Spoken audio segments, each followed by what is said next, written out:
Okay, go for it. All right. Cool. Thanks, Adam.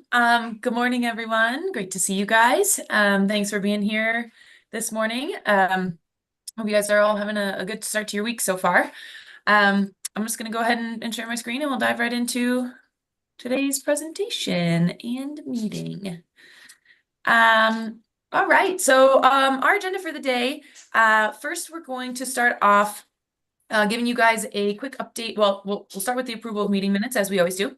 And then we'll move into a quick update on the board and the board's schedule from now sort of basically through the end of next May when the board needs to have the low energy carbon code wrapped up and passed off to the executive committee. So we wanted to hold off giving you guys the schedule until Adam and I really had been able to confirm and build it out. So we'll share that updated schedule with you all. Note that we're hoping things won't change too much, but always welcome your comments or questions or ideas on the schedule as you guys look at it today. Next, we just want to give you a really quick update on a few resources that we'll be sharing with you after today's meeting that were just informational items that you guys had requested from our team. So I'll give you an update on what's coming.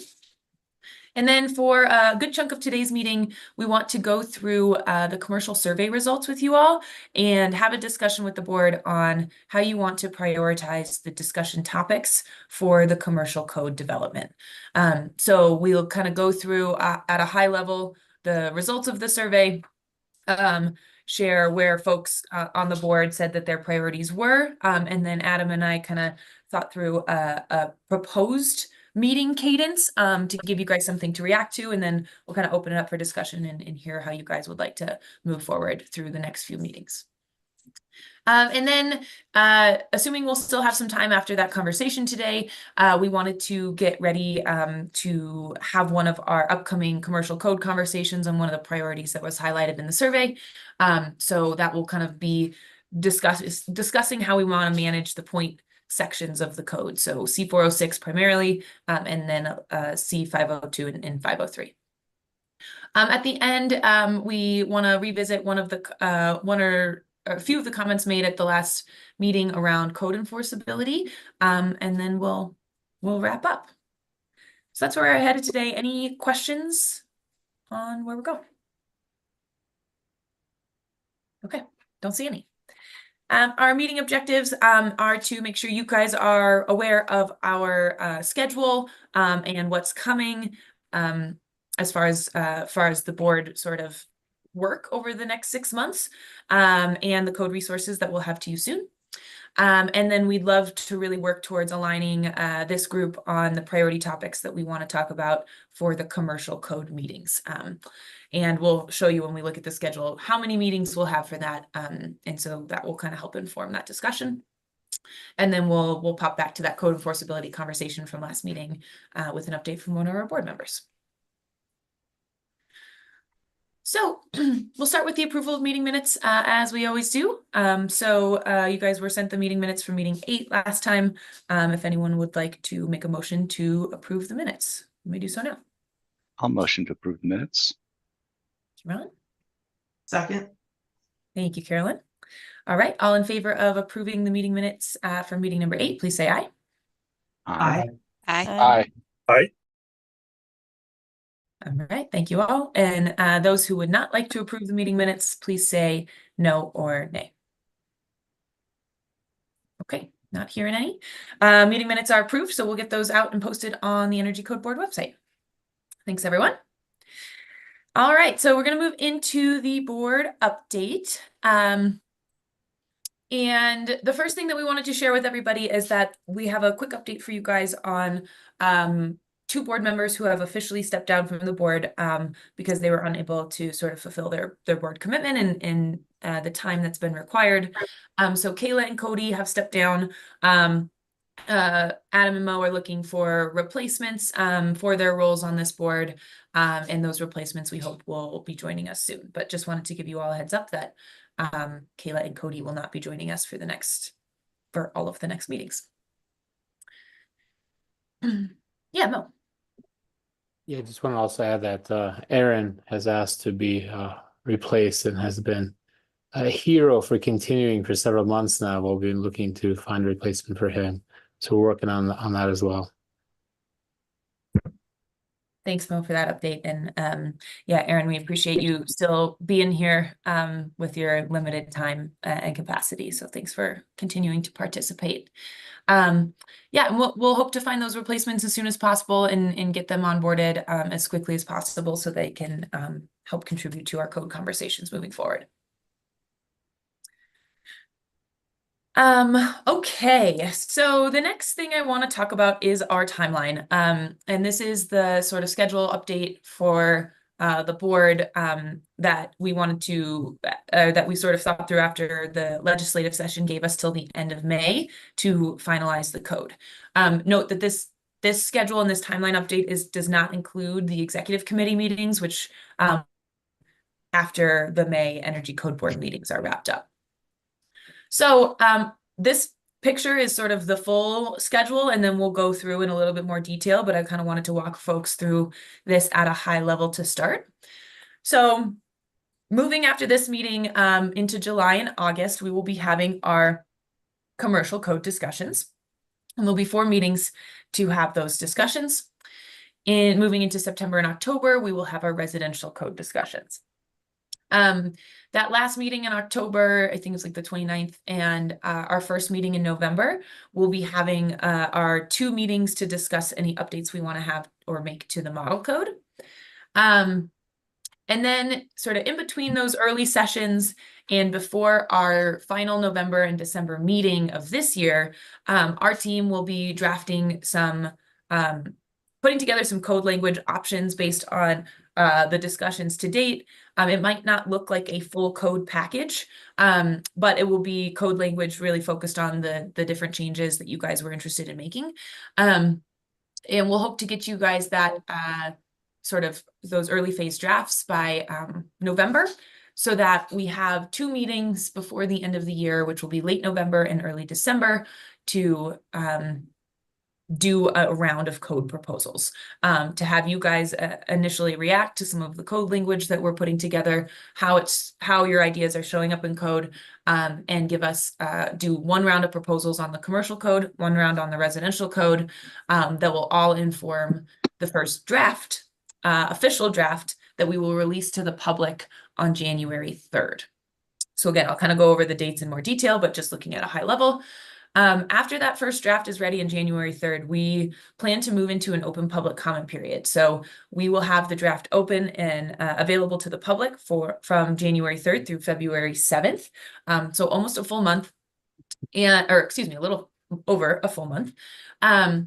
And during that time, we're not going to have any board meetings. During that time, we hope that you guys will help solicit input on the code from your networks, and really work to get feedback and collect feedback from the folks that you want feedback on that first draft. Coming back together as a board in sort of in February, our first meeting will be the second public comment meeting. So this will be that opportunity for the public to share live verbal public comment with the board. And then that meeting will be followed by 2 meetings with the board where you all will submit proposals on how you'd like to change the residential and commercial codes. And we'll kind of take you through 2 full meetings of board proposals based on the input or changes that you guys would like to see public comment and outreach period. Following the 2 board proposal meetings, we'll put together our second draft.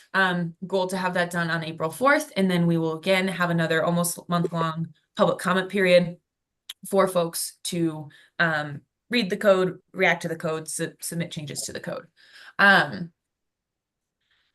Following that last open public comment period, I just want to note we will not have another public comment meeting. So our final public comment meeting will be on that meeting in February, and that was just due to sort of budget limitations. We really didn't have an opportunity to fit a final verbal public comment meeting in. All that to say, we do hope that members of the public will use that open public comment period and submit written comments as they're able to. So we will have a meeting in early May with the board to discuss all final, basically we'll be asking you guys for final code proposals. That will be sort of our final code meeting as a board to discuss any changes, anything you guys want to see or adapt or edit within our code. And then from that meeting, we'll try to turn around that final draft by May 12th. We'll give you guys about a week to review, read, take in, digest that final draft, and then we'll have our 2 final voting meetings the last week of May. And as a reminder, all of this work with the board needs to be wrapped up at the end of May. So at a high level, this is where we are headed from now through the end of May. Any initial and I'll go into more detail on when all these meetings are and all of that good stuff in a moment, but any initial questions on this high level look of where we're headed?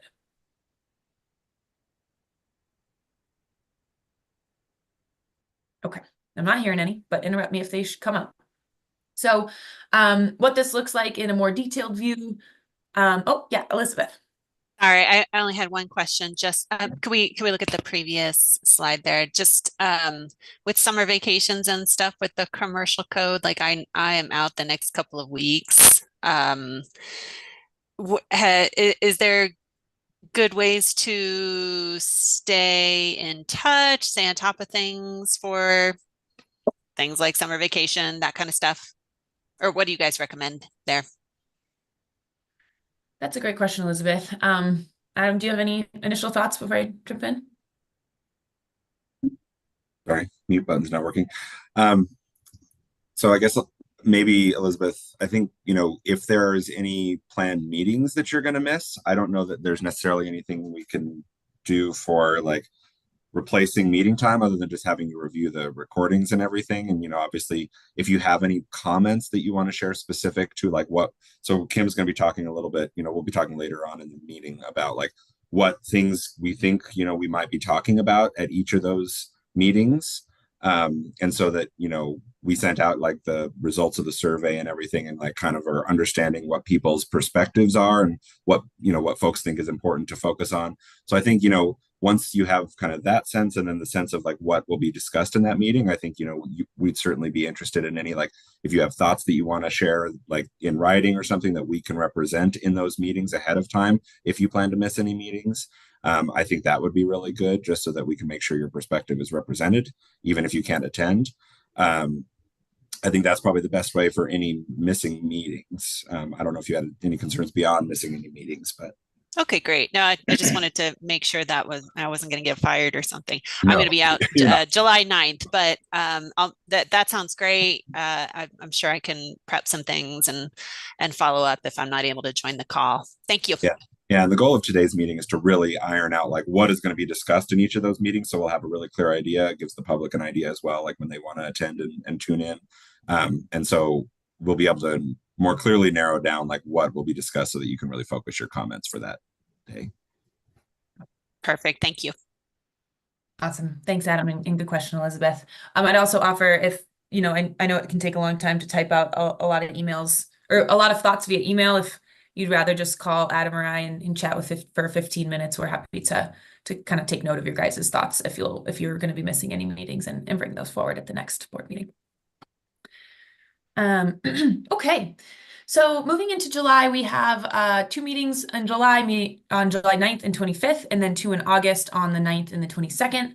And those will be our 4 meetings to discuss the commercial code sections. Moving into September, like I said, the 5th and 19th, which all of these are on your calendars, and the 1st and the 17th will be to discuss the residential code. And then October 29th will be our first model code discussion. Moving into the first meeting in November, which will be a model code discussion as well. And then the last meeting in November and the 1st in December will be those code proposals.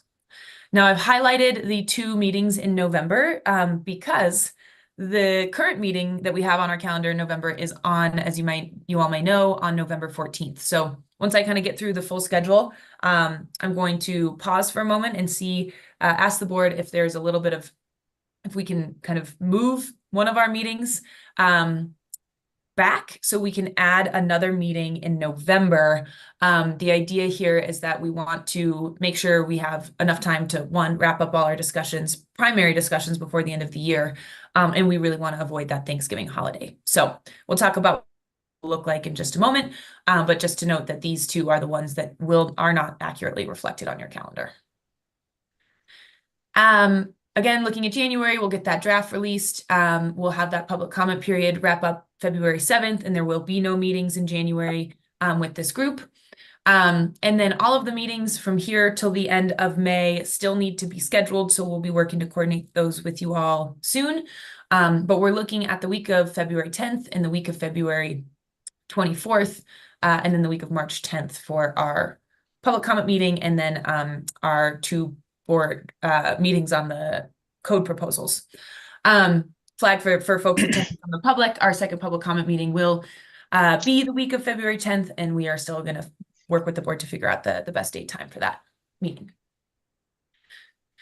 After we do those two meetings for code proposals in March, we will turn around draft number 2 in April, and April again will be that time where you all will have a break from board meetings. We'll wrap that open public comment period up on May 2nd. And then the week of May 12th, have a final meeting with the board to review any final proposals and have all final code discussions. Again, we are not going to have another verbal public comment meeting. Just really couldn't fit it in the schedule. We'll try to, after that, do our best to get any final edits in the code right away so we can get the final code back to you guys. And so you all have some time to sit with it before we ask you to start voting on it. And then the week of May 26th, that last week, we'll likely schedule 2 meetings with you all to get through all final voting. So that's what's coming, just to be aware of, and we'll try to get those meetings scheduled and on your calendar as soon as possible for those meetings moving into 2025. Okay, so again, kind of going back to what I was just sharing about some calendar invite changes. So the one thing that we wanted to do today with the board is ask if everyone can quickly pull up your calendars on your phone, your computer, whatever you have. There are 2 things that we would like to try to work through as a group today. And if we find that it's not going to work, we can take this conversation offline. But our hope is that this is far enough away that you guys are not totally booked out yet. So on your calendars, you will see that there's an invite right now for a meeting on Thursday, November 14th from 9 to 11 a.m. And we would like to move that meeting 2 days up to be on Tuesday, November 12th from 9 to 11 a.m. So I'm going to pause there. If everyone has their calendars up and is checking their availability, I would like to ask if any board members present have a existing conflict on November 21st from 9 to 11 that would not allow you to join the meeting if we moved it then. I do have a conflict. I'm not sure how big of a conflict it is, but I do have something scheduled for that time. Okay. Thanks, Ron. Any other conflicts on November 12th? Okay.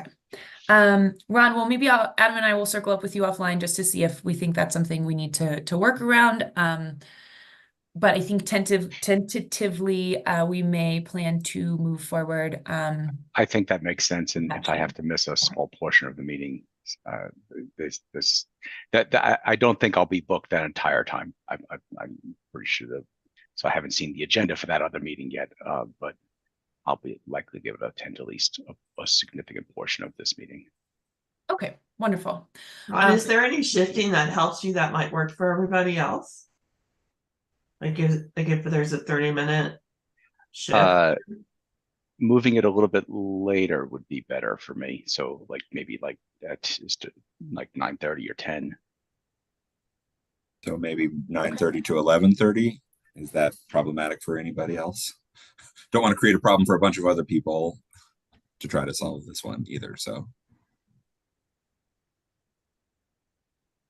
Okay. So Yeah, 9:30 to 11:30. If I'm that not hearing would any, work for me. Okay. Yep. Okay. Great. Well, speak now or forever hold your peace if that does not work for you. Okay. Just checking the chat, Tim. Thanks, Tim, for chatting in. Okay, great. So we will move the meeting on the 14th to the 12th from 9:30 to 11:30 a.m. Thank you. Of course. And then the reason we moved that is so that we could add another meeting on folks' calendars on November 21st to which is a Thursday from 9 to 11, so we could have one more chance to chat with you guys before we break for our Thanksgiving holiday. So looking at calendars, please let me know if anyone has a conflict and cannot meet November 21st from 9 to 11. Works for me. Mo? I have a conflict. Later in the afternoon would work best for me. But if the majority, if it works for them, please proceed. Okay, let me see what the afternoon looks like.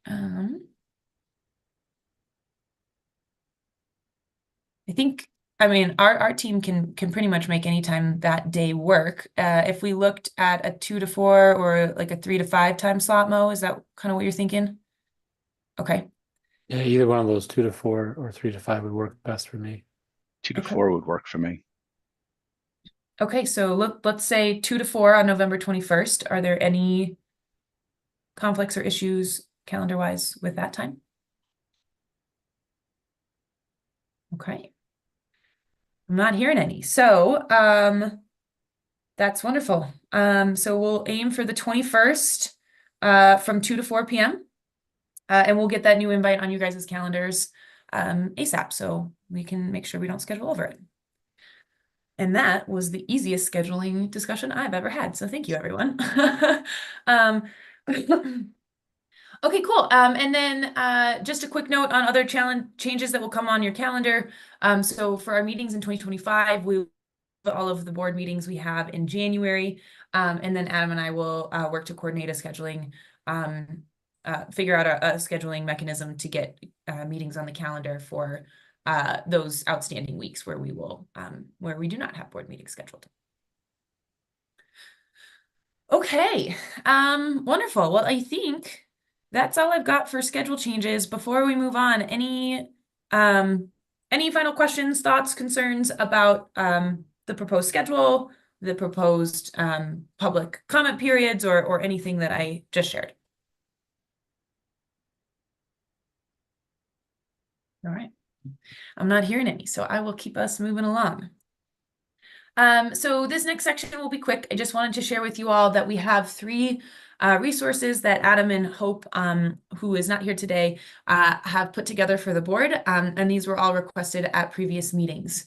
So the first is a resource that goes over the ICC 2024 development process, and covers the major topics that were discussed when the IECC was being developed, and why certain items were seen as more or less contentious. It's a pretty high level summary. And so as you guys are looking through it, if you have any very specific questions, feel free to reach out and Hope, and we can coordinate with Hope to get you guys a response on that. The next resource that we're sharing is an overview of federal and state tax credits or incentives that can be used for new construction or renovation projects.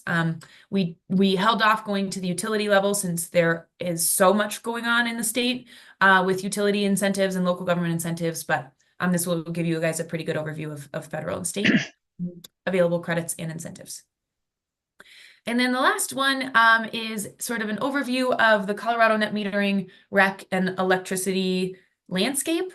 I know that the board had asked for sort of an overview of like utility net metering policies and trying to understand the landscape across Colorado.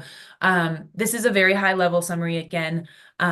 We weren't able to get too in the weeds, so it's sort of a general overview of net metering laws in the state, how utilities typically manage RECs, and how the code is asking for buildings to manage RECs.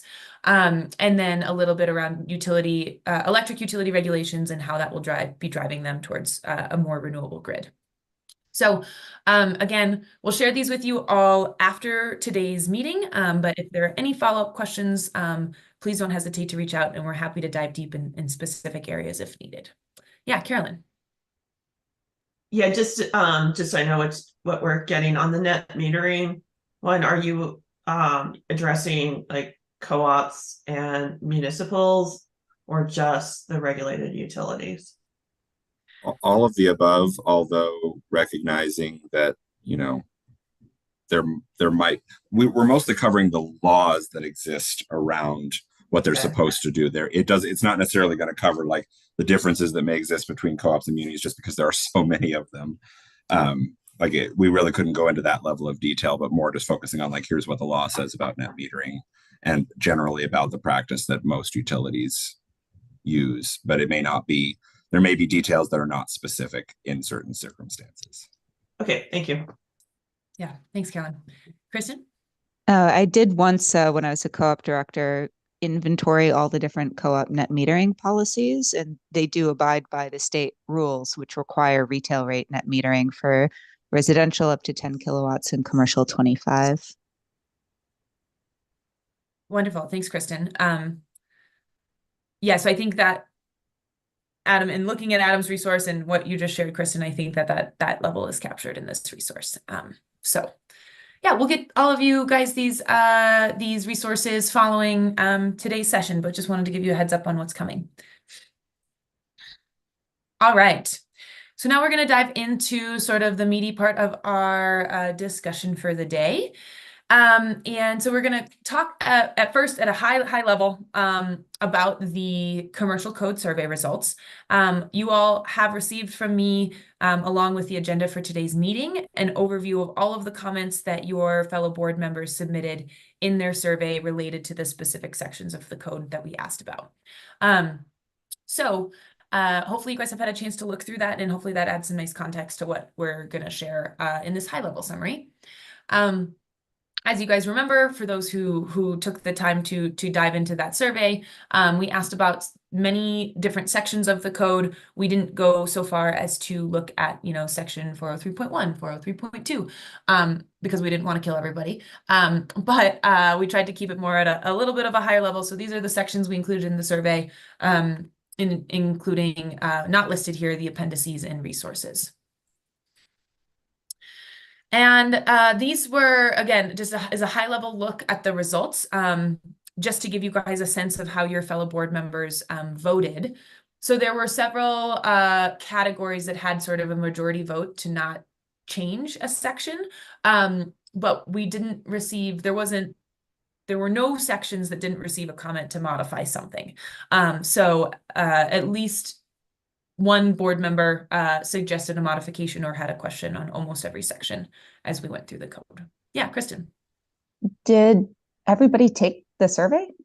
I'm just seeing few votes on some sections. We did. Okay. It's a good question. We did not have, not all board members were able to complete the survey. And you'll see up at the top there, not every survey taker answered every question. And so that's why there's no consistency in these numbers as we go through. Some folks skipped some sections and some folks did not. So as you see up top, we had about 7 to 10 responses per section, roughly. Yeah, Carolyn.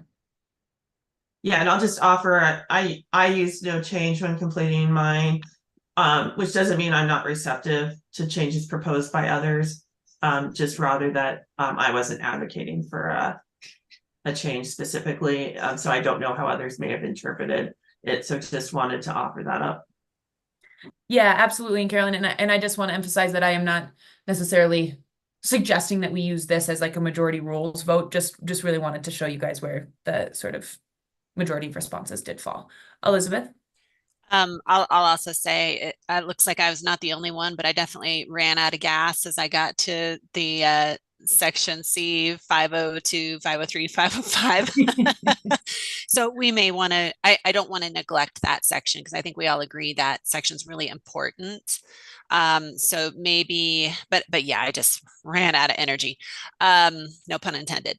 But so maybe we can relook at that because it, if only 2 or 3 people replied, and I think maybe I was one of them, and even I felt like I didn't do, the most thorough job. Maybe we can relook at that section because it's pretty important. Yep, thanks, Elizabeth. And you'll see we're kind of suggesting that some discussion on those kind of fall under our C406 discussion when we're talking about points and how and where they apply. So, awesome. Okay, so looking quickly at a high-level summary of the appendices. So again, I think there was sort of some across-the-board feedback here if we just look broad stroke at the responses. A few folks want to move some portions of the appendices into the base code as written. Some want to move them into the base code with some amendments. A large majority of folks looking at the appendices, I think most of the votes sort of fell as, let's keep this as an optional appendix. And then a couple folks want to keep it optional with some edits. And then there were a few that appendices and resources where board members voted like, let's just take this out altogether, not even have it as an option. So again, hopefully you guys have had a chance to look at that summary where all of the detailed comment lives. This is just that high level look at how your fellow board members responded. So you might all remember, for those who made it to the last page of the survey and had some brain cells left, that we asked you guys to provide a prioritized list of the sections that you were most interested in discussing and really wanted to spend time with the board talking through. So looking across the board at everybody's priorities, we sort of ranked and listed them here. So the first highest priority, as noted by the board, was to talk about C406. We had 7 respondents indicate that this was a priority, which would include some level of conversation, I think, based on our feedback from the board in that question on debiasing the code. The second highest priority ranked item was section C407, and we had 5 folks list this as a priority. And again, there were notes to make sure we're including a conversation around debiasing in that discussion. C402, 4 folks listed this as a priority. C405, specific to the renewable energy requirements, we had 3 folks list this as a priority. And then the rest of the priorities sort of received 2 votes or less, and those included C403, 405, other than the renewable energy stuff, C408, C502, C503, Appendix CI, which is the demand response controls appendix, Appendix CF, which is the energy, other energy credit option, and then resource CRA, which is that all electric resource. And thanks, Adam. I'm just taking a look. Great. Okay. So I guess I want to pause. So where I'm going next with the presentation here is we're going to go through a high-level summary of the comments that we received for each of these priority items. And then we'll propose a sort of meeting approach for the next 4 meetings for you guys to react to. But before we go there, I wanted to pause on this slide and see, for those who didn't make it to the last page of the survey or didn't have the time to complete the survey, if there are any reactions, or if you would like to offer up a section that is a high priority for you, if you weren't able to get your input captured in the survey. So I'll just open the floor for a moment, see if there's any board members that want to add any thoughts to this slide.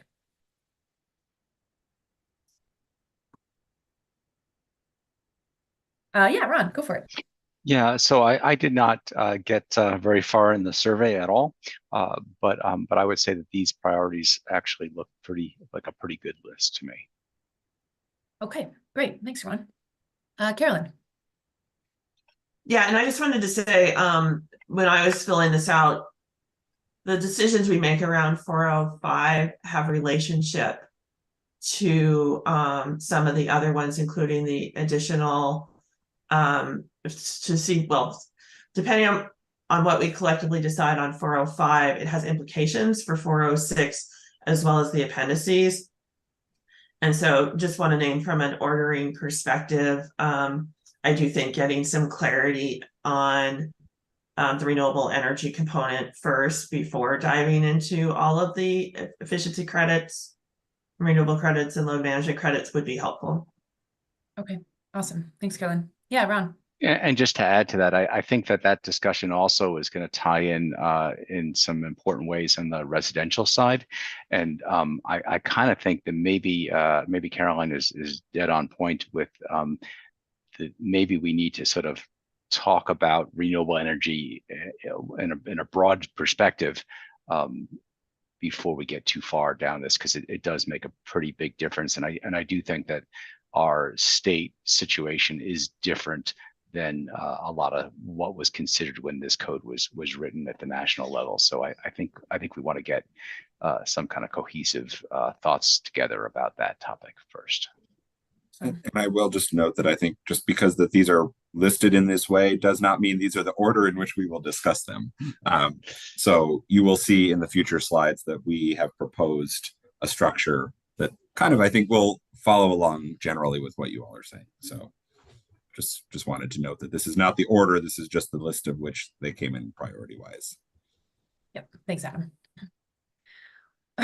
Okay, cool. Well, I'll move us along if there are no other comments from board members. I'm seeing none.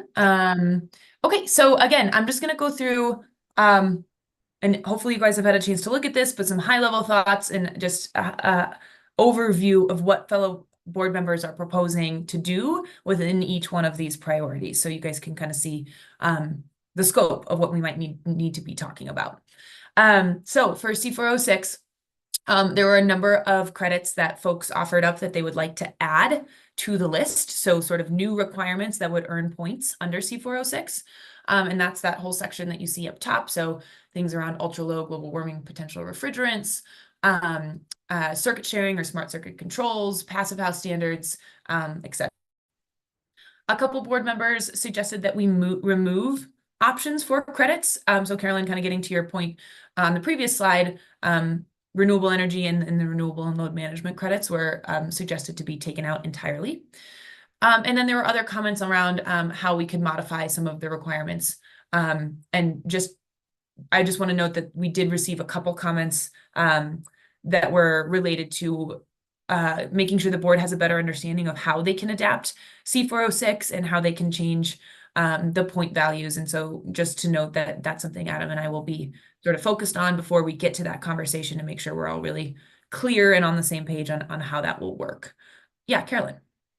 Yeah, and just as an expansion on that, because I feel like this is a thought process for Adam and David.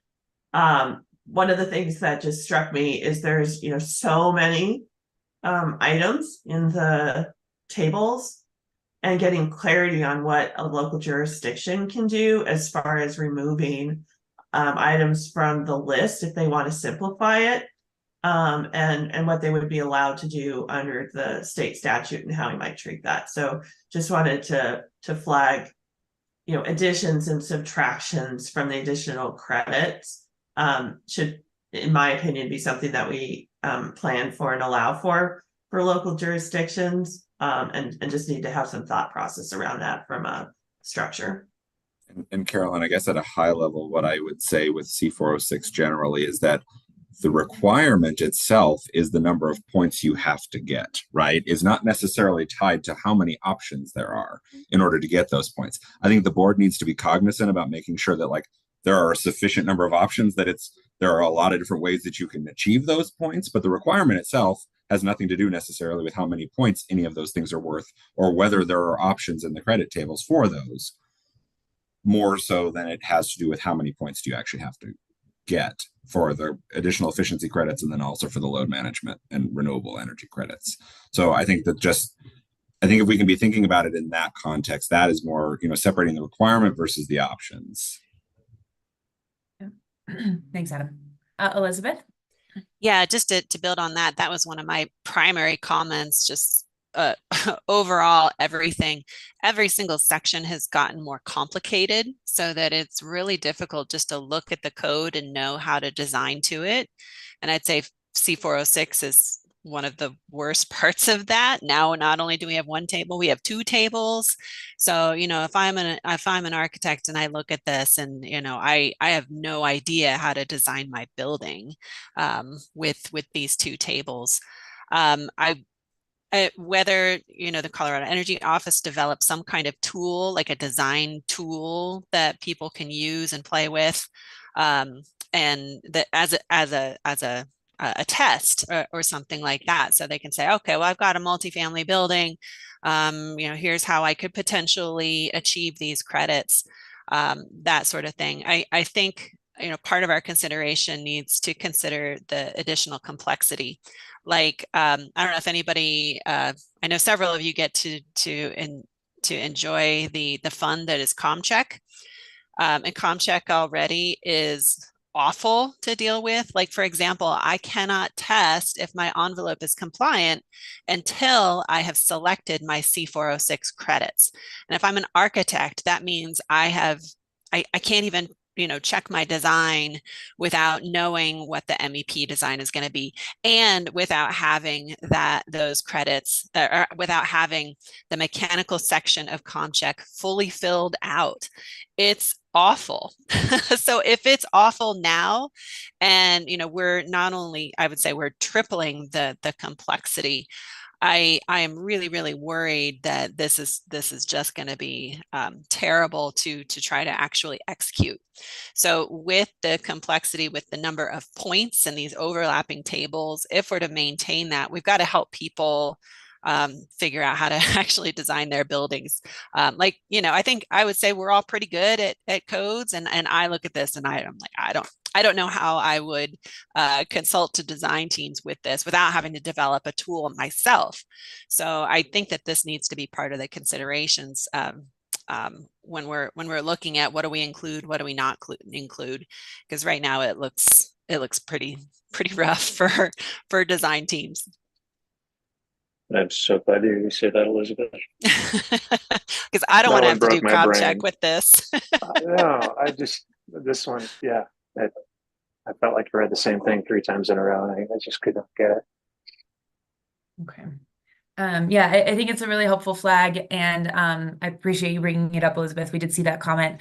I think as we move forward through the conversations, I think that context key is the most important thing for this board to focus on. Like, how do we make sure we're designing this section so it's not adding complexity? Perhaps as we move through the process, Adam can and team can kind of think through what that might look like at the CEO level. I do know, and it might be something we can double check with Anna. She's not here today, but she'll be joining us for all of our commercial code conversations. And I know her team is trying to figure out what are those ideal combinations of points that folks could do, and what do they think most likely pathways are. So we can double check on that with Anna and see if there's any sort of pathways as we move through these conversations that her team has built that might be able to inform some of the board discussion. So that'd be the last thing I'd offer. Okay. So some other ideas that came in around C406 were modifying points or just existing credits. So again, just sort of a quick summary of notes we saw from the board. Again, really driving forward the point that we need a little bit more understanding on what the board can and cannot do when it comes to those the X values or the values that don't have points, or if we're going to change or add any options for folks. And then again, just in recognition that C406 has a lot of implications on C502 and 503, since it's using the same section, just a different number of points. We wanted to just pull in some comments that we got from 502 and 503. There were less notes in this section, as you guys saw, but just a couple things for consideration. So how there was some information requests that came through, some notes that we should try to vary the points based on the scope and size of the alteration or addition, some options to strengthen or just modify the C503's 502 section. And then you'll see that adding that section CF, which is the additional points if you don't build with a heat pump, was suggested to be added into this section, as well as C406. Moving on to the priority number 2 that came out of the survey. This is section C407. So there were a couple board comments on section C407. I think for the most part, they all seemed kind of in a similar theme, a similar vein. So the first two, or the first one there is debias, using this section to debias, shifting our metric from cost to site energy. Another comment, moving from site EUI over using site EUI over source EUI. And then that last comment is just if we are going to use source EUI, to make it a better metric to use to align with Colorado's cleaner electricity goals. For priority number 3 in C402, there were a lot of recommended changes, everywhere from strengthening to weakening to just like little modifications here and there. So several on insulation and fenestration. We had several on air leakage, and then more comments and sort of discussion clarification items around thermal bridging in C402. But a lot to work through in C402, so it makes sense why this landed as a priority. And then when we look at C405 15, the renewable energy requirements, again, I will say that I think in reading through the comments, a lot of the board seemed somewhat aligned on what they'd like to do with C405 15. So there were some comments just on the need to like discuss cost and operational complexities and understand sort of the full picture of requiring renewable energy. Where a few board members were worried about like this being achievable, wanting more flexible approach, concerns around the rec complexities that come with this section. And then a few folks, from the board were just in favor of taking it out, making it simpler, and again, sort of, yeah, I think sort of limiting that as a part of this code. So I didn't think that there were any sort of really striking differences when it came to how this board was thinking about C405. A lot of questions, and then just sort of leanings like this might be too complicated. Okay, so given all of those topics to cover, this is Adam and I sort of proposed approach for the next few meetings.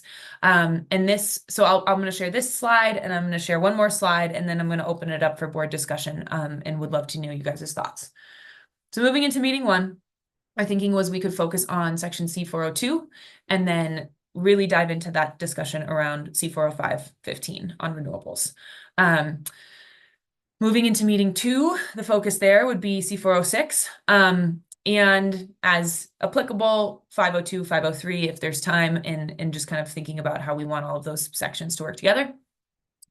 Meeting 3, the focus could be, we're proposing on section C407 and fuel debiasing. And I also want to note, as we're looking at these sort of high level sections, based on the comments from the board, there may be relevant appendices that would be pulled into these sections that would be discussed, because that was on a modification from the board. So that all of that intricate detail is not captured here, but I just want to note that we understand that C406 may encompass C406 and Appendix CF and Appendix XY, whatever it might be. And then meeting 4 would just be spillover time. We could review other proposals that came in during this initial survey for the other code sections.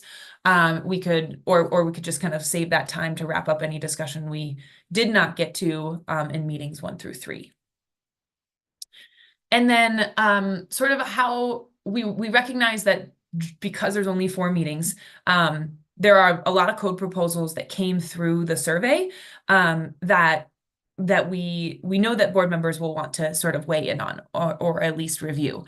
So what we're thinking is that we could use the time in between commercial meetings to pull together a survey that basically asks the board about the code proposals that we are not going to be talking about in the first 3 meetings, just to get your guys' reaction. So let's say a board member proposed something to C403. We could ask you guys about that in a survey, get the board's general feedback, and like, do we like this? We want to talk about it more. I don't like it. So that we can understand if there are pieces that we aren't covering in our major topic areas, we can save time for them or save discussion for them in the fourth commercial meeting or in that future commercial code proposal meeting that we'll have later in 2024. So that's kind of our approach or proposal on how we would manage the other key sections that we know we might not have time for discussion on in our meetings. So that's what we've got. Would love to hear your guys' thoughts. Would love to know what you think. If you hate it, if you don't, and happy to share my screen again, but just want to make sure that we can have a good board discussion on this. So Carolyn, kick us off. Yeah, no, I appreciate it. I was going to offer that, I think, for efficiency and maximizing how much we can actually get into.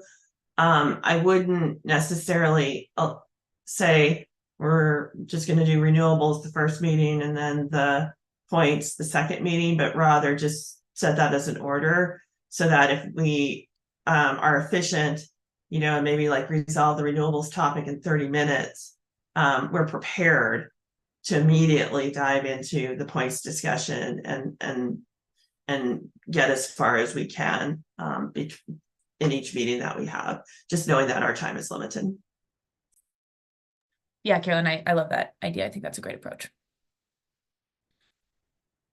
And I would also just offer as part of that, I think that means that, you know, all of you need to be, don't just be looking at the code proposals and the provisions that were recommended for changes in the topic that we're talking about on that given day. You know, like be thinking about how you want to approach C406, be thinking about how you want to approach C407, you know, some of these other topics as well, so that we have robust thoughts that we will keep us going if we do get through some of those topics sooner.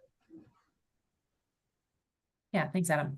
And I guess it might be helpful as I realized as I stopped sharing my screen, that it might be helpful for you guys to see this again, just in case it didn't stick as I went through it the first time. So any other thoughts from the board? Does this feel like the right approach, the right ordering? Are there any other key sections that you're like, oh, if we don't talk about this, we're really missing the mark. We'd like to carve out time for it. Good job. Looks great. Thanks, Kristen. Rob, I'll go to you.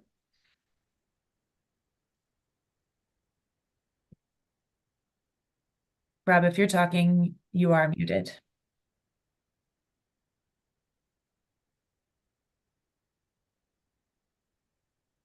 I wonder if Rob is frozen.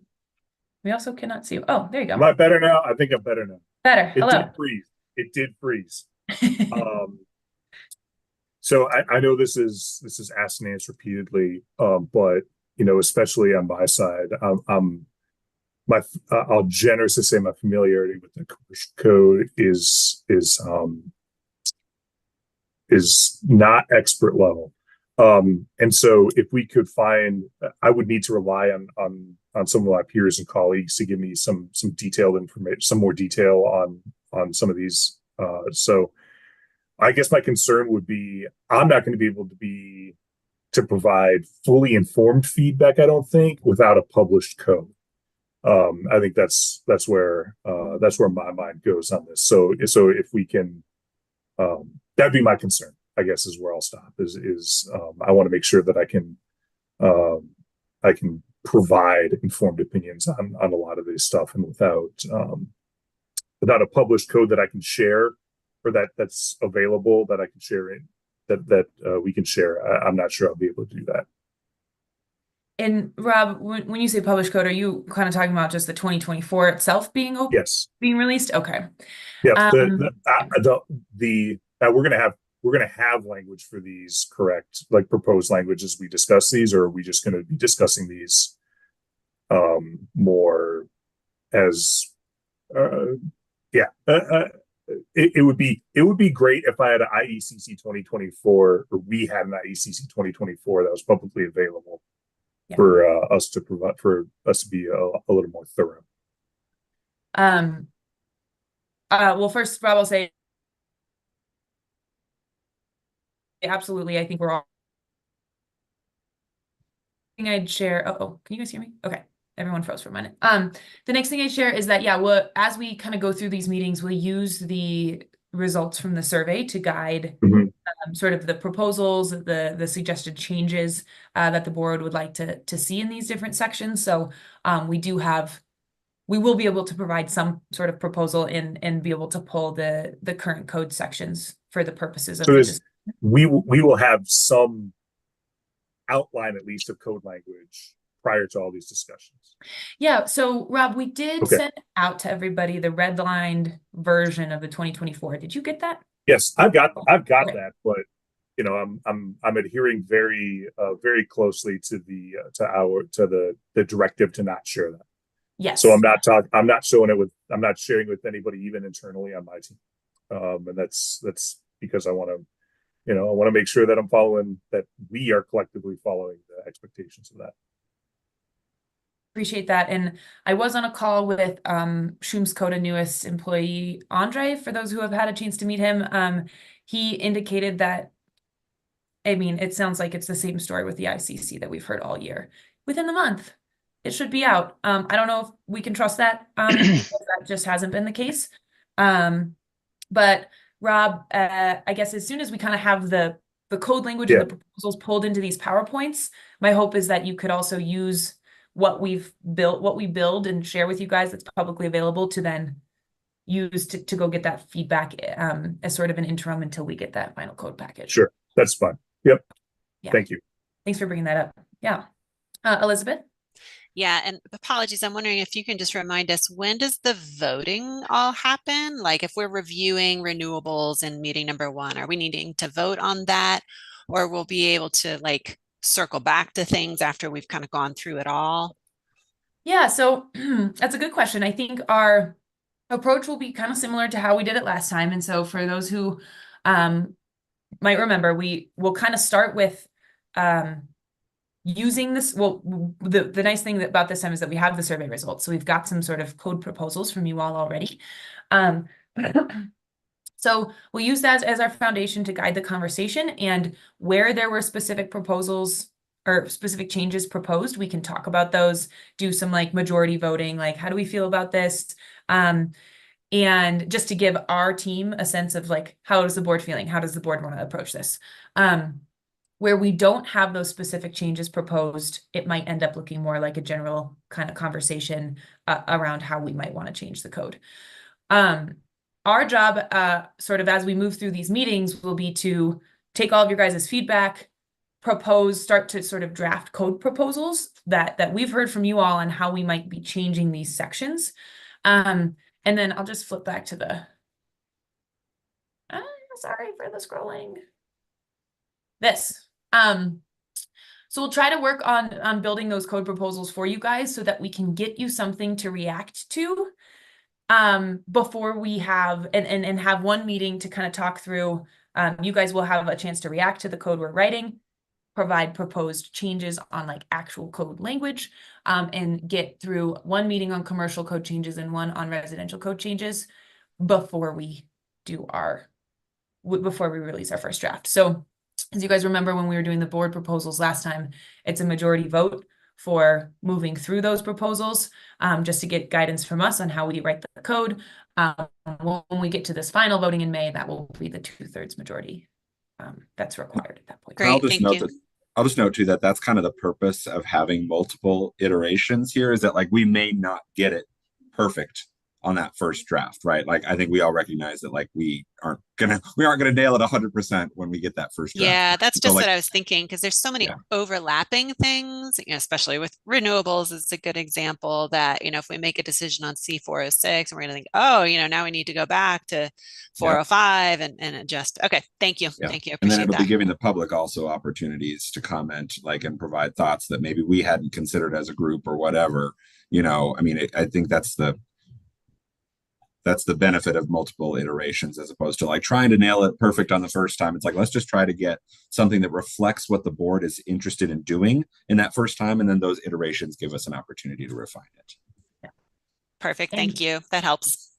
Awesome. Yeah. And hopefully we're intentional about designing these month-long periods for you guys to like take the draft code and sit with it and review it and have that time with it, so that you all don't feel rushed as we're trying to figure out where all those connections or missing links might be that we need to fill. So sorry, going all the way back. Okay. All right. Other thoughts, questions, concerns from the board on our sort of proposed flow for the next 4 meetings? All right. Not hearing any. So this will be the meeting plan that will follow. And so Adam and I will work to make sure we've got sort of pre-work. You guys will direct you guys on where to focus your energy and maybe review of board comments ahead of meeting number 1. Yeah, we look forward to actually diving into the conversation. So in the theme of let's make sure we're using all of our time wisely to really drive forward and make sure our team is prepared to lead everybody through these upcoming code conversations, we wanted to have some time carved out today to discuss how the board would like to approach the C406 section. And some comments have come out about this already today, but I think what Adam and I are hoping to get out of this is really an understanding of what's the goal with modifying C406? Like, what are we trying to achieve through those modifications? So that way we can direct the focus of our discussion when we get there, because that conversation could immediately get very big and very messy. Kristen.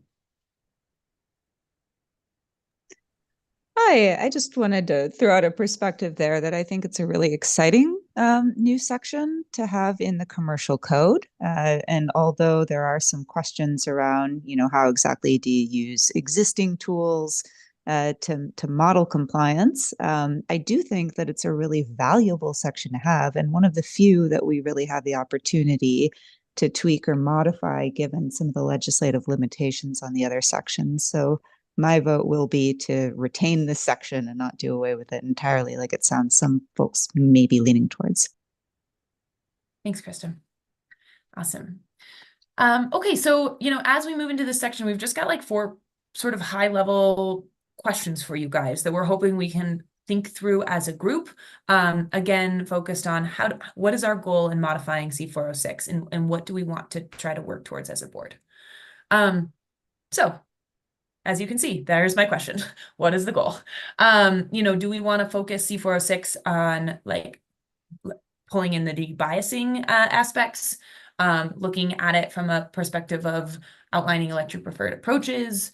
Do we want to come at it from an approach of like providing more options for greater flexibility, less options for less flexibility, something else entirely? So yeah, I think just trying to understand individual perspectives on what you guys are looking to do with C406 and how we can then help guide those conversations when we get there. So I'll open up the floor, and Adam, if you want to add anything, feel free to jump in. I was just going to say, I mean, the only thing I would add is like, I think the purpose of this conversation is to keep it like, what is the intention here, right? Like, we will have a whole meeting, possibly more than a whole meeting, to talk about like, what are the specific things we actually want to do, but like really focusing on like, what are we actually trying to achieve here? Like, if we don't have kind of a North Star, like a goal of like what we're trying to actually do, then talking about those individual pieces is kind of meaningless. So just, that's really the point of this focus time. Thanks, Adam. All right, we'll start with Carolyn. Yeah, thanks. So I definitely want to keep this section. I think as I illustrated, I think just getting clear on how we can provide flexibility to jurisdictions to simplify to the extent they need to. From a goal perspective, I think the particularly important portions of this are encouraging flexibility and use of higher efficiency solutions, particularly on the HVAC side, acknowledging that we do have constraints under federal guidelines. My proposed modifications are actually to remove the renewable credits portions of this, because it'll stem from the discussion we'll have around the renewables section specifically. So certainly preserving the efficiency credits is my priority. Awesome. Yeah, thanks, Carolyn. Elizabeth. Yeah, one of my comments was, I think it's difficult for the board to even see how stringent C406 is without running through a few examples with different building types. So I would suggest we do some thought exercises about, okay, here's how a multifamily building might comply. Here's how an office building might comply. Because I don't think we can really judge if it's stringent or not without doing some math. And I don't know if anybody did that math yet, but I'm still, my eyes are a little glazed over by all these different tables and stuff. So I can't even really tell what type of building is being directed by the current C406, but I would love to see some examples of how that might work. And I think that would help us a bunch. And Kim, I might just offer that maybe, given that you said it sounds like Anna and Group 14 are maybe doing that, trying to kind of put together what those scenarios might look like. We might, since Anna will be at that meeting and all the commercial discussions, that she might be able to provide some insight on that, Elizabeth, to give us some ideas on that. Yeah, I'll follow up with Anna after this to make sure that I'm not signing her up for something she's not already doing, but and we'll keep you guys posted on that. But Elizabeth, just to quickly follow up question for you on your comment. So once we understand, if we can kind of map out those pathways, really try to understand how difficult it is, would you sort of be looking at weakening those, strengthening that, or is your answer like, I don't know what to do with it yet? I need that information first. I think it's kind of, we don't know what to do yet, because I think there's two things we have to consider, right? We have to consider, is C406 too stringent for, what Colorado is seeking? Like, are the total points are right for us?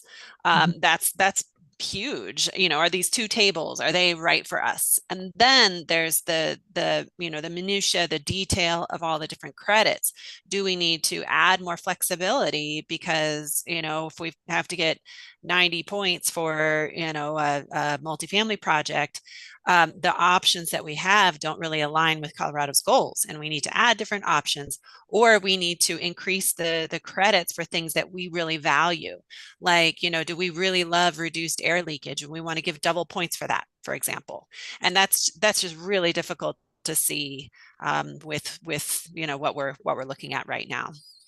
Okay. Yeah. And I might highlight Tom's question in the chat as well, Sure. just to see if, like, I'm guessing, these decisions weren't made in a complete vacuum through these. I'm sure the consensus committees talked about this ad nauseum, is my guess. I did not participate in any of those, but I think that could also be something where we could look into to see if there was, like, we could just look at the proposals for the and try to, for the changes to C406 and try to synthesize if there are, like, some specific examples that may have been provided in those about how, like, we think that 90 points is achievable for multifamily because X, Y, and Z, or whatever, just to see if there's any background information. So we can try to dig through a little bit in the ICC proposals as well and try to. That's a great idea. Yeah, thank you. Yeah, awesome. Thanks, Adam. And given that this conversation will be coming sort of second in our lineup, we'll see. We'll try to start working, Adam, on that maybe immediately, so we can get you guys something to process before we jump into that code conversation. Carolyn, and then Kristen.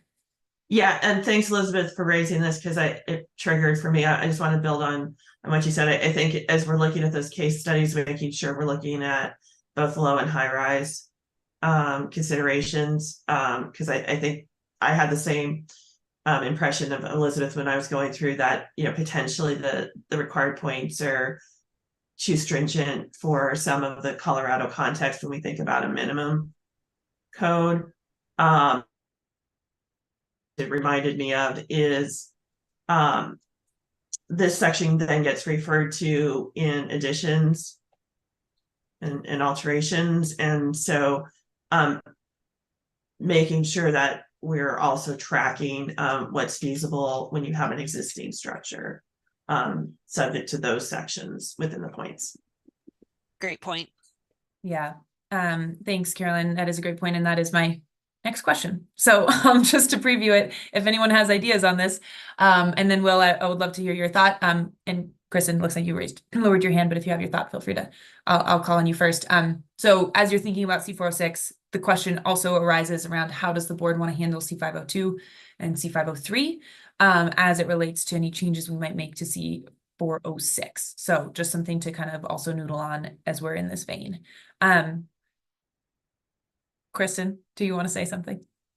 Yeah, so on the overarching question again, throwing out 3 words for the board to consider: flexibility, simplicity, or comprehensibility for people using this, and impact. Maybe not focusing on the minutia things that aren't going to make a big difference or going to add a bunch of costs, but rather focusing on the credits that really have the potential to move the needle on helping the state achieve its goals without imposing undue costs. Yeah, awesome. Thanks, Kristen. I think those are really good. Great words, 3 great words. Will, I'll pass it over to you. No, thank you.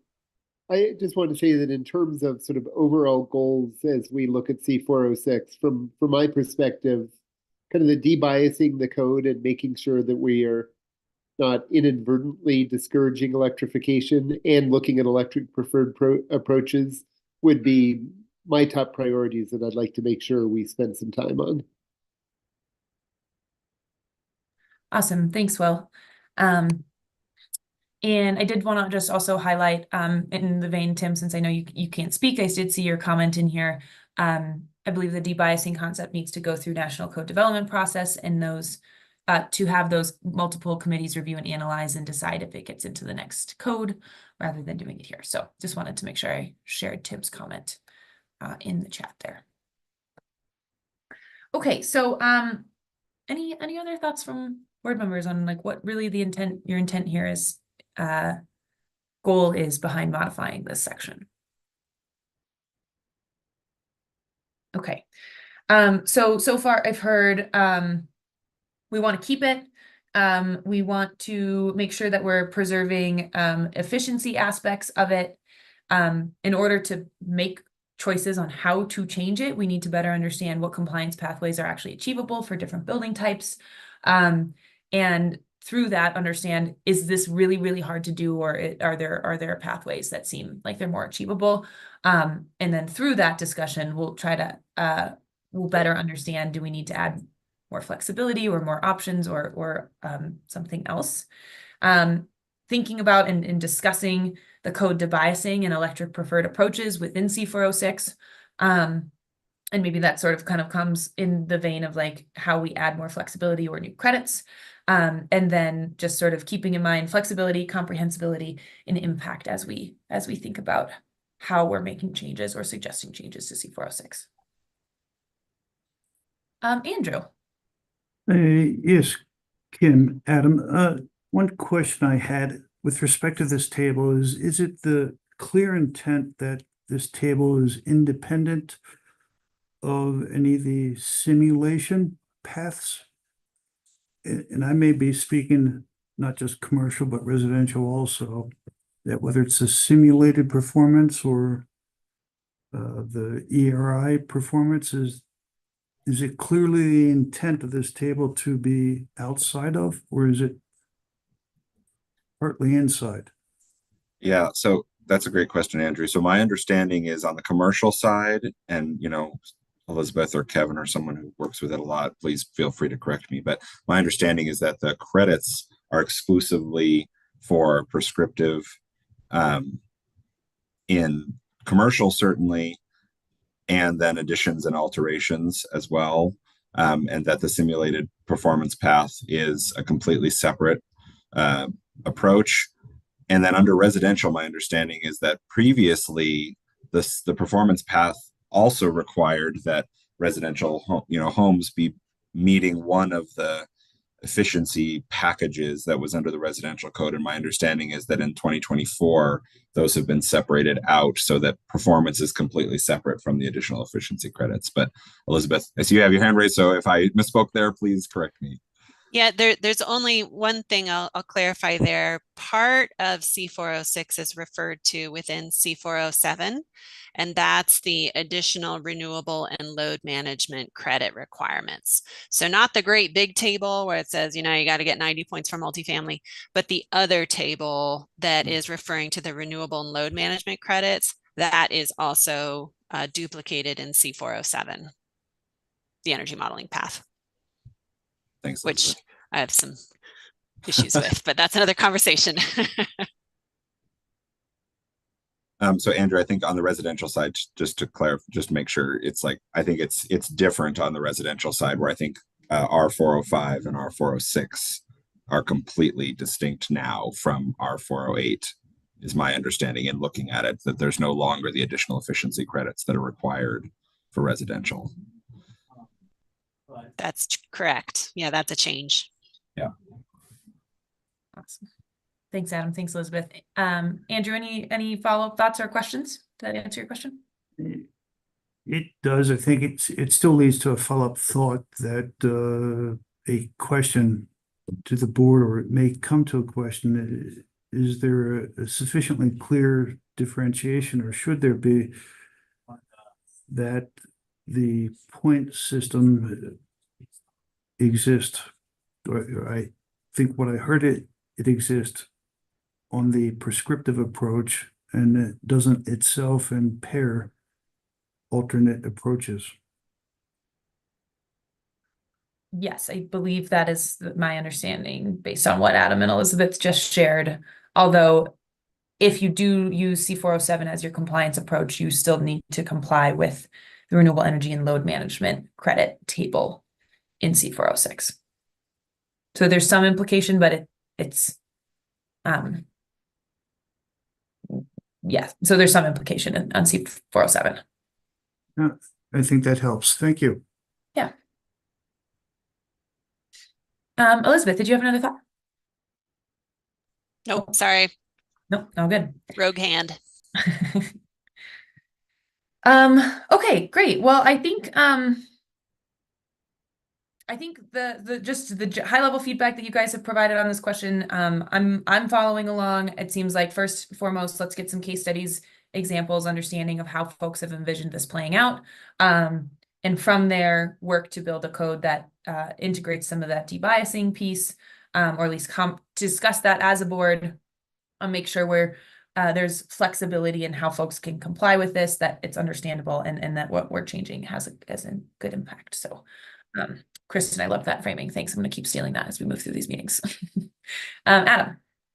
The other thing I just maybe want to bring up, I guess Tim's question or Tim's comment in the chat kind of got me thinking about it, but I also want to just offer that I think the board should be really free to explore different options and not be afraid that, like, well, you know, the state is doing something, or this small board is trying to modify something really significantly, because we have the opportunity to get a lot of input from our subject matter experts. Anna and Hope can help us, you know, understand this. PNNL is, you know, we are able to tap into some of their knowledge and expertise as well. And so, like, there are resources to help us figure out how to address some of these really complex challenges and approaches. So I don't want the board to necessarily feel like hamstrung, or say that, like, just because it's like, oh, we're only one state, or we're only one, you know, effort, that it necessarily should, you know, prevent the board from feeling like we can at least explore these different approaches and opportunities. Thanks, Adam. Yeah, thanks, Adam. I agree that there has to have been a lot of research, and maybe some of that material available like that.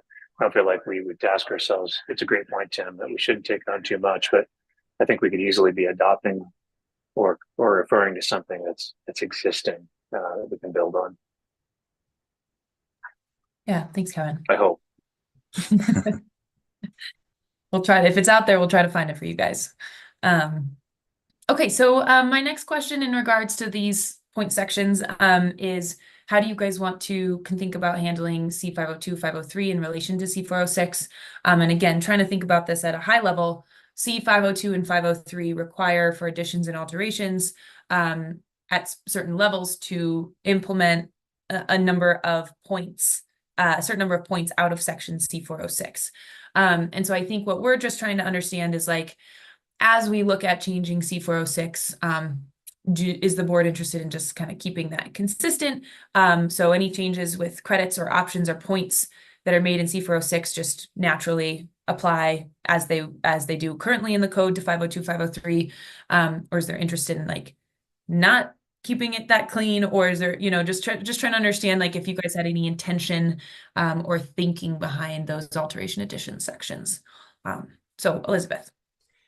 Yeah, I'd love if we could just do them at the same time. So, as we're looking at that multifamily example, I'd love to look at the addition to the multifamily building in sort of the same context, so we can see, okay, if, is this number of points right for new construction? How about for that addition? How about for that renovation? So we're thinking about the whole life cycle of a building. Because things evolve. Also, I think it's really important to think about combo projects, because very often we will have a renovation plus an addition within the same project, and thinking about how jurisdictions would deal with that and separate that. It's easy if you're doing like C407, you can just mix it all in together. But how would we track points for things when you have a mix of stuff like that? So I just love to see that. Also, something just occurred to me, and I totally forgot to put this in our comments. But thinking about core shell projects. Core and shell is always really tricky because technically the core shell is new construction. But there's a lot of things that aren't designed yet. So could a core shell project achieve C406 compliance? How does that work? That's always still tricky.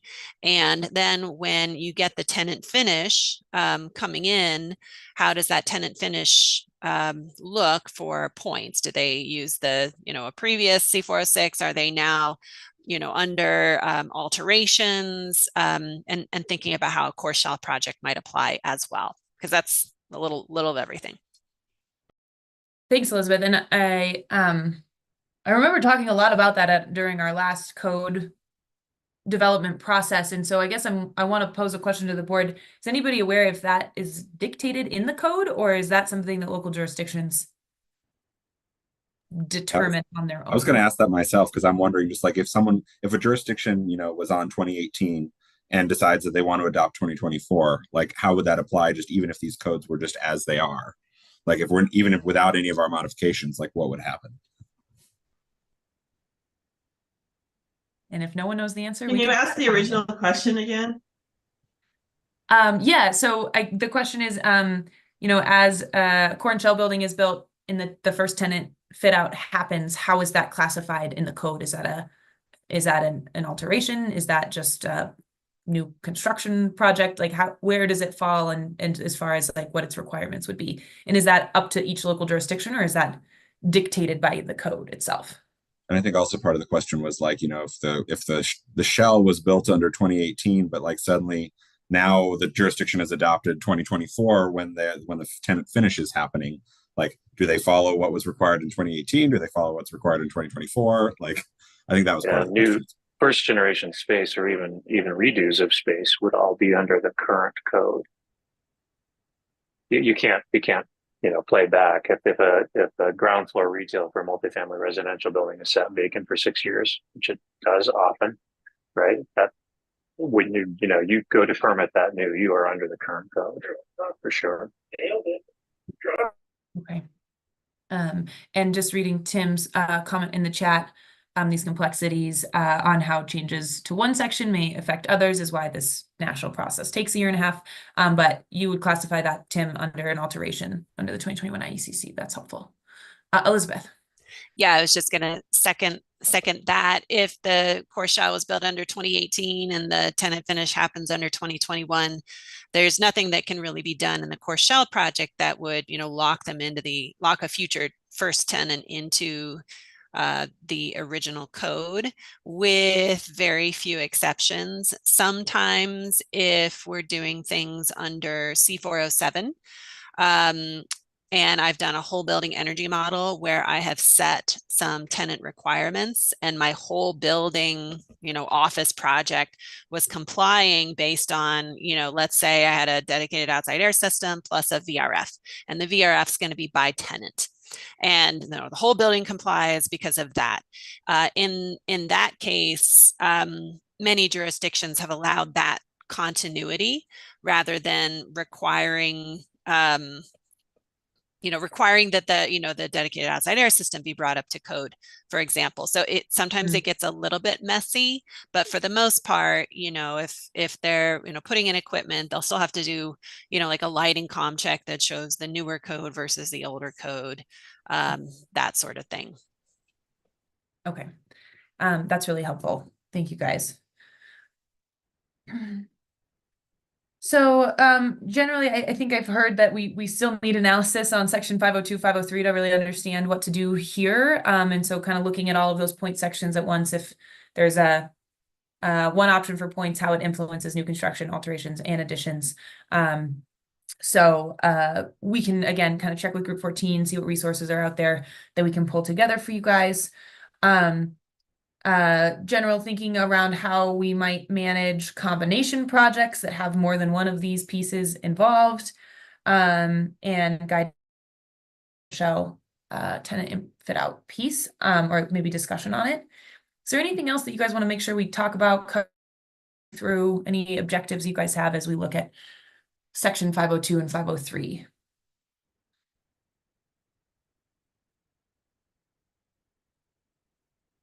Okay. Okay. Well, thanks for sharing those insights. So I think this might have already been answered, but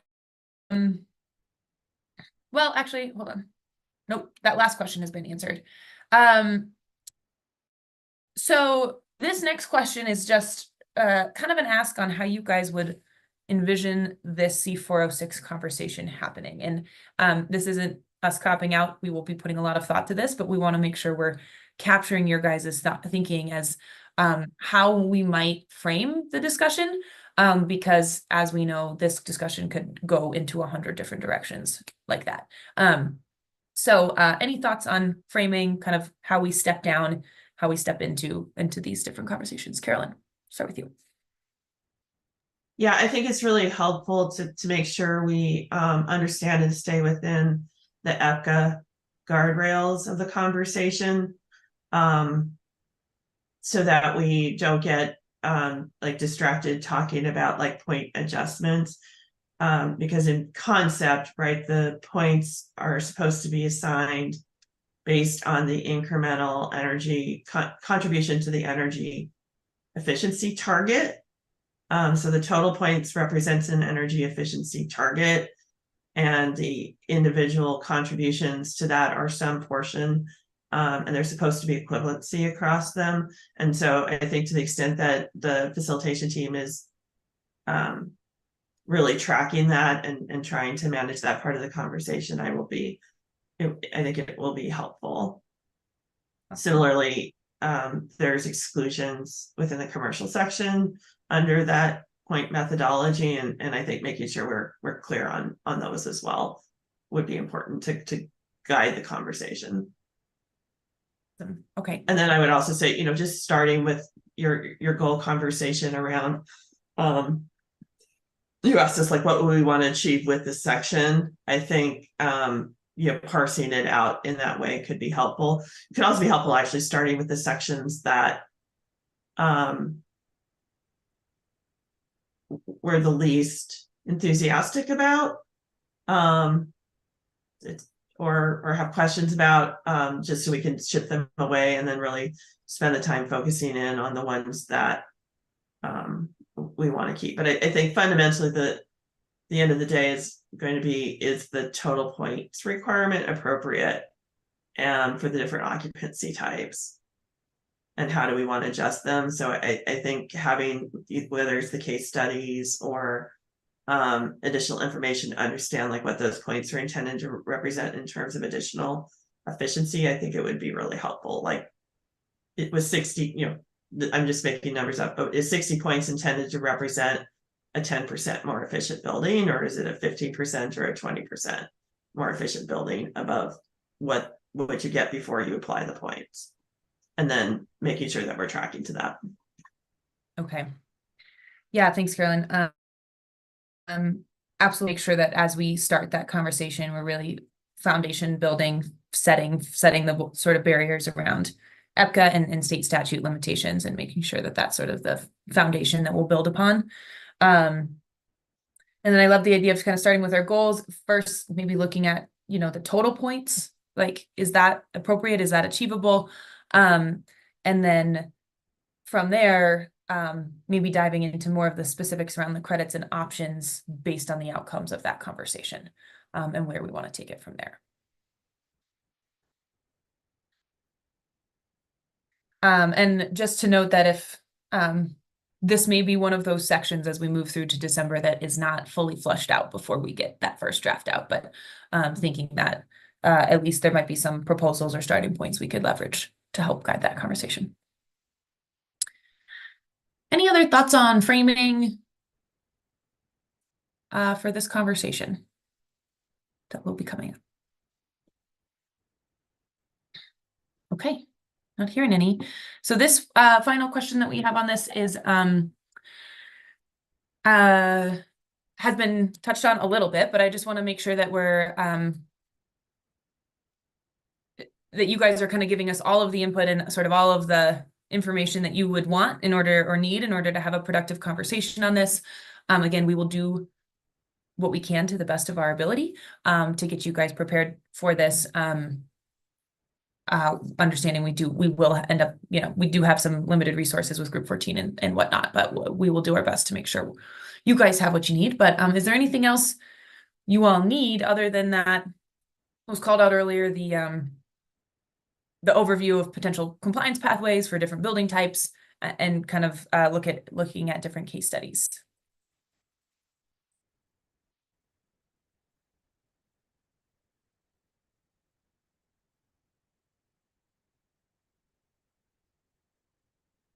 Is that it? I mean, that was a pretty big information ask, so we can continue. We will work on that.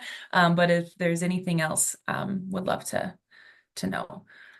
Yeah, and if you didn't say, I mean, I think getting very clear on what the committee's targets were and setting those numbers. Carolyn, when you mean targets, like their efficiency targets that they were trying to. Yeah, what was their energy target that those points are intended to represent? And if there's any basis that inform that. Okay, cool. Yeah, we might be able to get that from DOE or PNNL, because obviously PNNL does a lot of calculations of point values and everything. So they might be able to help us with that information. Yeah, somebody surely has that, because they definitely, I mean, you can just tell with the what got redlined out, you know, post decision and everything, that, I mean, that there's clearly something that underlies it. I just don't know what the actual targets were. And I think to talk about state context and equity and cost implications, we need to know what that target was explicitly. Okay, yeah, absolutely. We can kind of just dive into that credit section and just see what's available from the ICC and what Group 14 has been working on.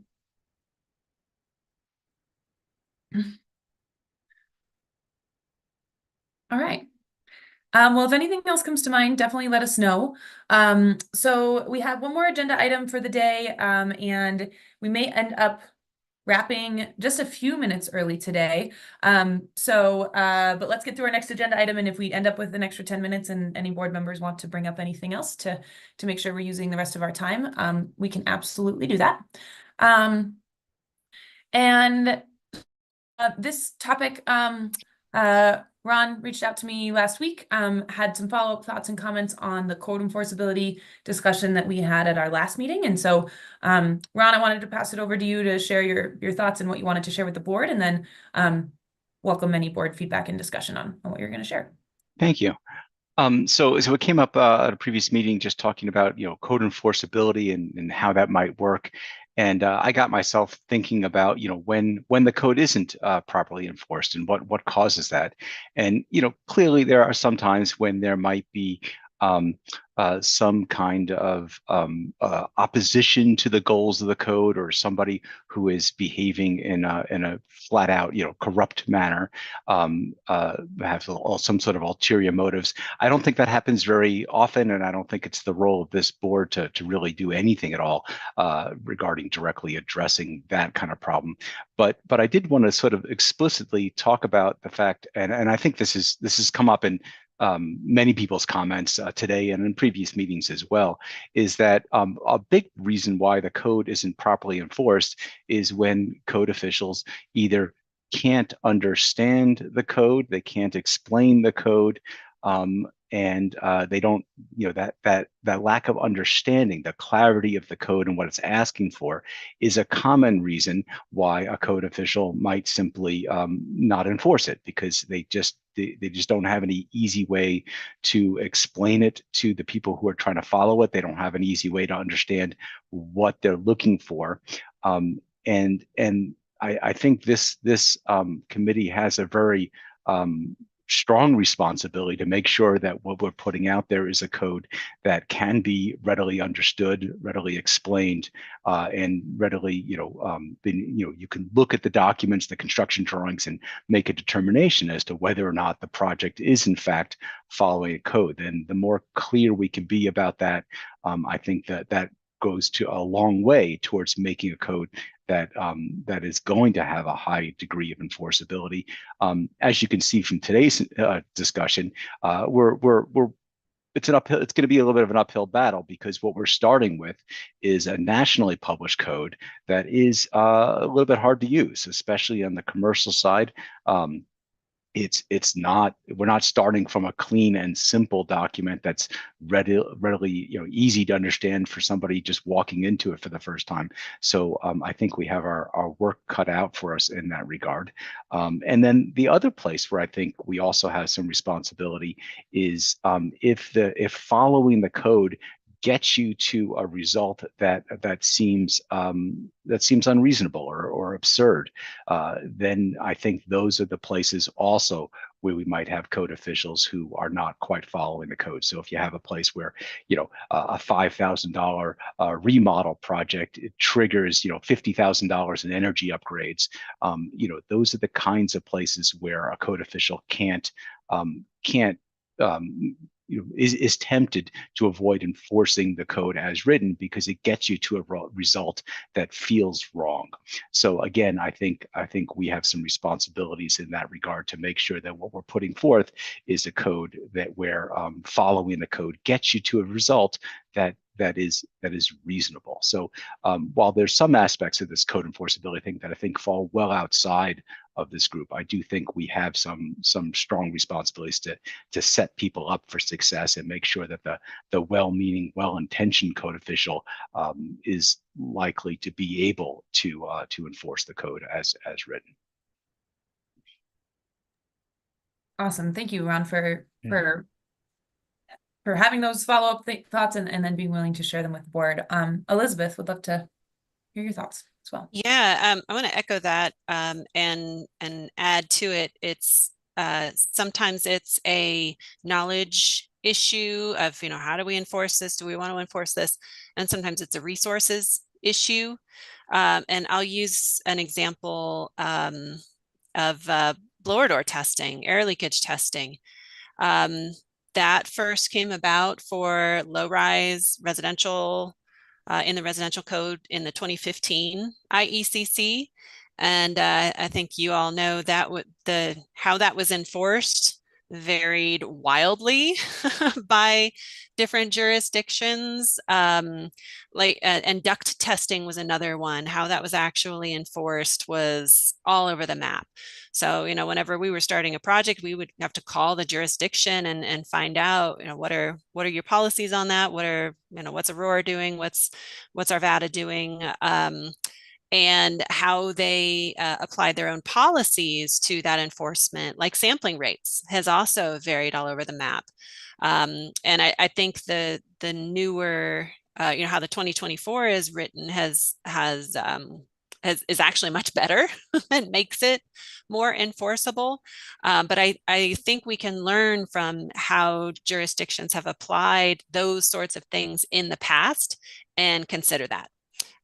Because that is a thing that was very slow to be enforced and is still, a little, maybe not fully enforced to the letter of the law in some jurisdictions. And I think we can probably learn from that and try to make some allowances for jurisdictions as they get on board with these new requirements. Yeah, thanks, Elizabeth. Just adding Tim's comment, Tim, I'll share your comment out loud, would also say that if codes get overly restrictive, it affects economic development in jurisdictions. I work with developers a lot, and one of the items they look at are where the codes are at the codes we have adopted, and that comes into play with other items they review when making decisions to move to Broomfield or move to an adjacent jurisdiction. They may be on older codes. So yeah, another important consideration, Tim. Awesome. Any other thoughts or follow-up comments from the board on Ron's thoughts and Elizabeth, Ron, Tim's thoughts on sort of that enforceability piece?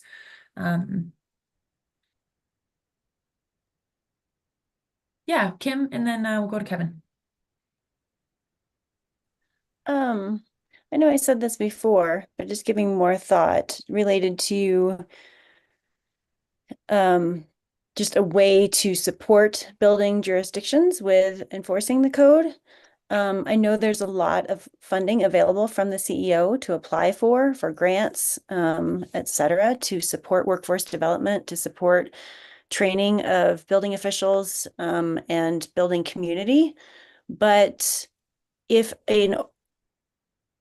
a region or an entity doesn't have the resources to apply for those funds and administer a grant, then they don't have access to those.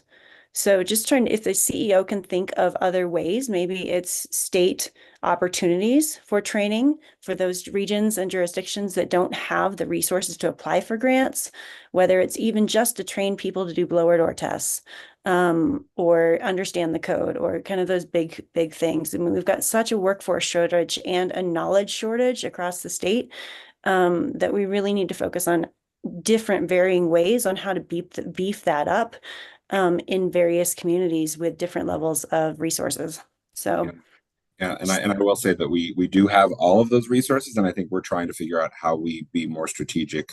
Like before, our approach with a lot of the training resources that we offer directly without having to apply for grants have been like on a request basis. Like if someone wants training, then they can request it. And I think we're learning that, some jurisdictions may not know that they want training, or they may not have the wherewithal to ask for it. And so creating more like intentional, like regionally targeted trainings, and things like that is something we are definitely looking to do going forward. So hear you on that. Awesome. Great. Thanks. Yeah. Thanks, Kim. Thanks, Adam. Rob? Yeah. Kind of to the point on a little bit maybe on the nose on workforce development. There's a difference between having training dollars for workforce development and having dollars available to add headcount for staff. I think that's something to consider also of, we can train people, but if no one's going to, if they won't be continually employed, and that's have we actually done anything have we accomplished what the objective is in the workforce development too? Yeah. So it's not just training; it's making sure that those trained land in a job that is integral into the workforce. Yeah, Carolyn. Yeah, I was going to say, foundationally, the whole basis of what we're doing here, right, creating a state minimum code and standardizing, I think actually in and of itself helps with enforceability, because when you have, many jurisdictions successfully enforcing against the same things, I think it makes it then more likely that compliance is going to be realized where you may have less resource jurisdictions.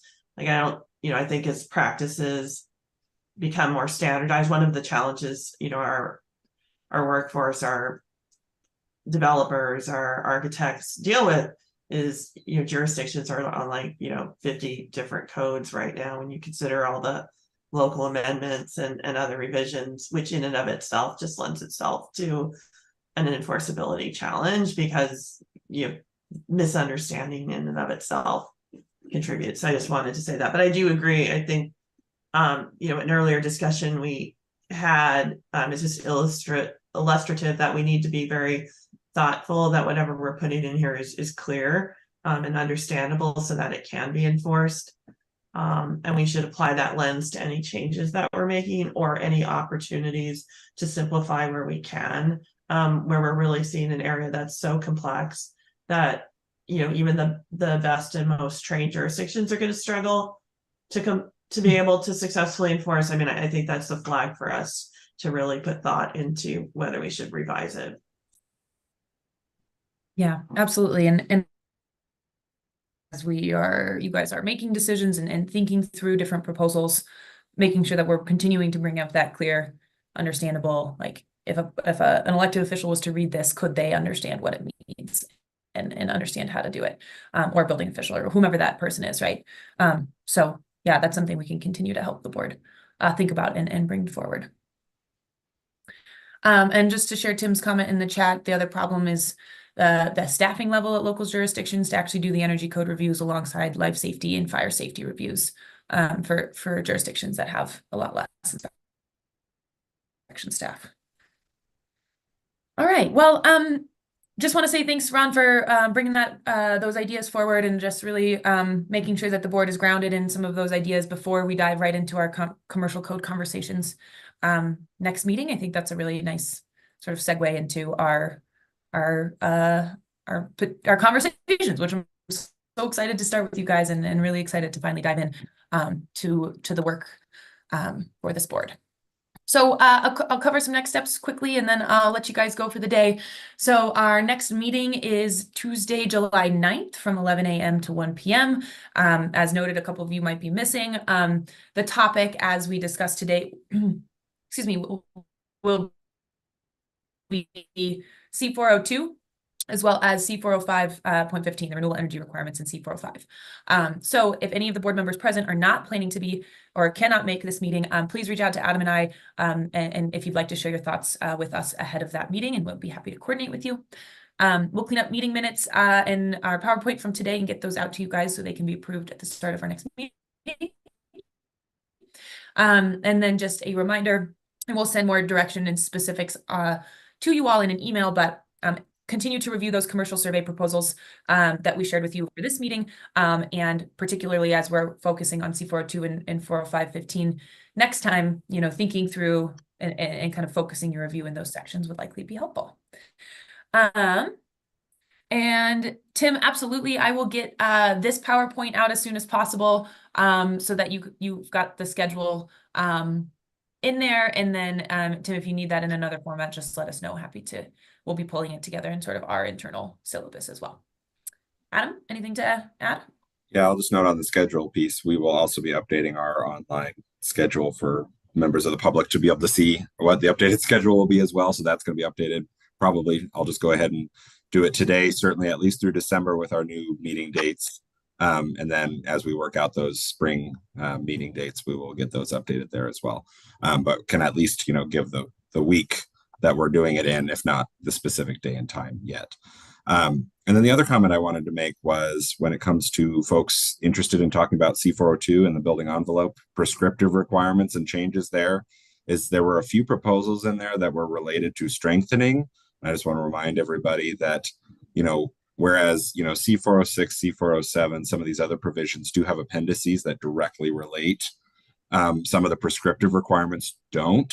And so I think we should be thinking strategically, get people thinking ahead of time about if there are changes that can be made and they may be viewed as strengthening amendments, thinking through how those might be possible, or if they're not possible through the use of an amendment or an appendix or some other nature that is allowable, thinking about maybe are there other ways that you could encourage it through some of the, optional pathways that get people moving in that direction, but maybe not requiring it or something like that. Just want to get people thinking about that, particularly for the folks who recommended things for prescriptive changes. C402 came to mind, but also there were prescriptive recommendations in C403 as well. And so just want folks to be thinking about that.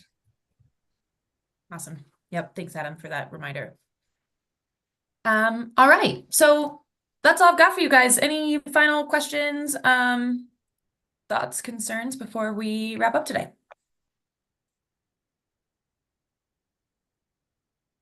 Okay, awesome. Well, huge thank you again for our board members that went through that survey. We can't tell you how important and helpful it was to have all of your input and have it organized in the way that it was. We will do that again for the residential side, but you've got a month or two till we worry about that. So yeah, just want to thank you guys for your time and effort, and we're excited to dive into code conversations in a couple weeks. So happy 4th of July. Probably won't see you guys till after that.